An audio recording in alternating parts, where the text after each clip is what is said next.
കേരളത്തിൻ്റെ കാലാവസ്ഥ എന്ന് പറയുന്നത് നമ്മൾ കൂടെ പറയാറുണ്ട്, നമ്മുടെ പശ്ചിമഘട്ട മലനിരകൾ നൽകുന്നതാണ്. നമ്മൾ ഈ അനുഭവിക്കുന്ന ചൂടും നമ്മൾ ഇപ്പോൾ അനുഭവിച്ചുകൊണ്ടിരിക്കുന്ന കാലാവസ്ഥ അസന്തുലിതമായ അവസ്ഥകളൊക്കെ തന്നെ ഈ കയ്യേറ്റങ്ങളുടെ ഒരു ഭാഗമായിട്ട് ഇത് കഴിഞ്ഞ ഒരു 10 വർഷത്തിന് ഇടയിലുണ്ടായ നമ്മുടെ വനമേഖലയുടെ നഷ്ടവും മലനിരകളിലെ കയ്യേറ്റവും ഒക്കെ ആയിട്ട് ബന്ധപ്പെട്ടാണ്. അതിലേറ്റവും ശ്രദ്ധേയമായ ഒന്നാണ് ദേവികുളം താലൂക്കിലെ ചൊക്രമുടിയുടെ കയ്യേറ്റം എന്ന് പറയുന്നത്. ചൊക്രമുടി ഏകദേശം ഒരു 10-15 വർഷത്തിനിടയിൽ ഞങ്ങൾ പലവട്ടം അവിടെ ഒരു ട്രക്കിങ്ങിനും പല പ്രോഗ്രാമുകൾക്കൊക്കെ ആയി പോയിക്കൊണ്ടിരുന്നപ്പോൾ സ്വാഭാവികമായിട്ടുണ്ടായ ഒരു സ്ഥലം, റവന്യൂവും വനവും ഒക്കെ ആയിട്ടിരുന്ന ഒരു സ്ഥലമെന്ന് പറയുന്നത്, വനമേഖല എന്ന് പറയുന്നത്, ആ മലനിരകൾ ഇന്ന് ഏറെക്കുറെ പൂർണ്ണമായിട്ടും തന്നെ കയ്യേറപ്പെട്ട് കഴിഞ്ഞു. അത് സ്വകാര്യ വ്യക്തികളുടെ കീഴിലായി എന്നുള്ളത് അത്ഭുതപ്പെടുത്തുന്നതാണ്.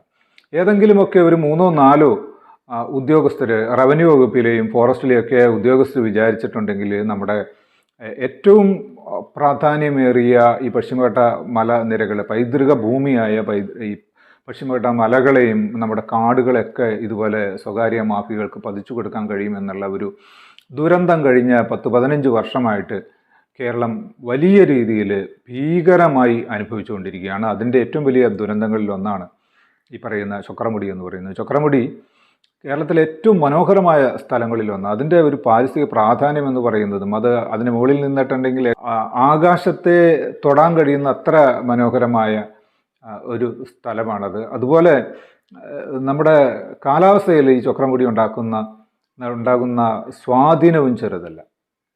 അതിനേക്കാൾ ഉപരിയായിട്ട് അതിലത്തെ ജൈവ വൈവിധ്യങ്ങൾ, ഈ പറയുന്ന ആനകളുടെ ഒരു സംരക്ഷണം എന്ന് പറയുന്നത് ചൊക്രമുടി ചെറുതല്ലാത്തൊരു, അത് ജലലഭ്യതയ്ക്കൊക്കെ ഈ ചൊക്രമുടിയാണ് അതിന് ഏറ്റവും കൂടുതൽ സഹായകരമായിട്ട് വർത്തിക്കുന്നത്. പക്ഷേ അടുത്ത നാളുകളിലാണ് ചില ഉദ്യോഗസ്ഥന്മാരുടെയൊക്കെ ഇടപെടൽ, ചില രാഷ്ട്രീയക്കാരുടെയൊക്കെ ഇടപെടലുകളും കൈകടത്തലൊക്കെ ആയിട്ട് ഈ ചൊക്രമുടി സ്വകാര്യ റിസോർട്ട് മാഫിയയ്ക്ക് പതിച്ചു കൊടുത്തത്. വേറെ കൃത്രിമമായ തൊട്ടപ്പുറത്തോ വേറെ ഏതോ ദേശത്തുള്ള ആധാരത്തിൻ്റെ പേരിൽ ഞങ്ങളുടെ അടക്കം പരിസ്ഥിതി സംഘടനകളുടെ നിരന്തരമായ പ്രക്ഷോഭങ്ങളുടെയും നിവേദനങ്ങളുടെയൊക്കെ ഭാഗമായിട്ട് ചൊക്രമുടിയിൽ റവന്യൂ വകുപ്പ് കുറച്ച് നടപടികളൊക്കെ ആയിട്ട് മുന്നോട്ട് വന്നിട്ടുണ്ട്.